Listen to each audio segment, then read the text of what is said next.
Alors, ce document est un texte, plus précisément un témoignage.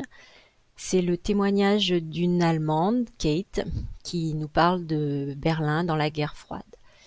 Ce témoignage a été publié dans le journal La Croix, c'est la source, le 14 janvier 2011, et il a été recueilli par une journaliste qui s'appelle Nathalie Lacube et qui a intitulé son article « En Allemagne, les sœurs Berdo ont vécu au rythme de l'histoire ».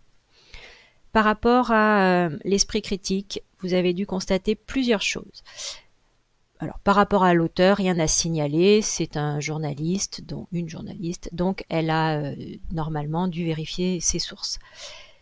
Par rapport à la nature surtout, vous vous rappelez qu'un témoignage, c'est le récit, c'est le souvenir d'une personne, et donc c'est le vécu d'une personne, et qu'on ne peut pas forcément généraliser, d'autant plus que si vous avez constaté le décalage avec la date, cette personne, Kate, nous parle de son expérience depuis la fin de la Deuxième Guerre mondiale. Or, elle nous raconte son histoire en 2011.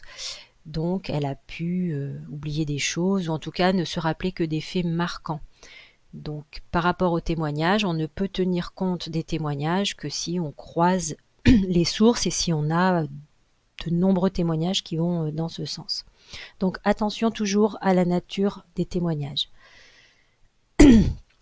Par rapport aux questions maintenant. Donc, dans quelle partie de l'Allemagne Kate et son mari vivent-ils en 1959? Ils vivent en Allemagne de l'Est.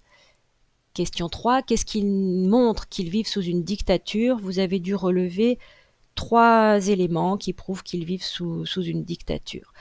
D'abord, les déplacements ne sont pas libres puisque son mari, qui est accusé d'avoir voulu fuir, est condamné à 12 mois de prison. Le deuxième élément qui montre qu'on est sous une dictature, c'est qu'il n'y a pas de liberté religieuse puisque les prêtres sont interdits. Et enfin, il n'y a pas de liberté d'expression puisque les lettres qui sont envoyées, les lettres et les colis sont contrôlés.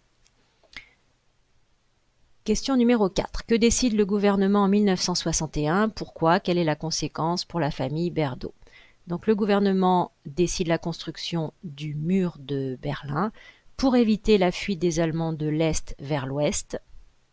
Évidemment, la vie à l'Ouest était beaucoup plus agréable.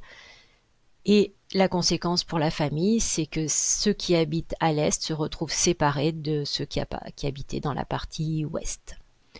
L'événement qui va permettre à la famille de se réunir à nouveau, question 5, quand c'est évidemment la chute du mur de Berlin le 9 novembre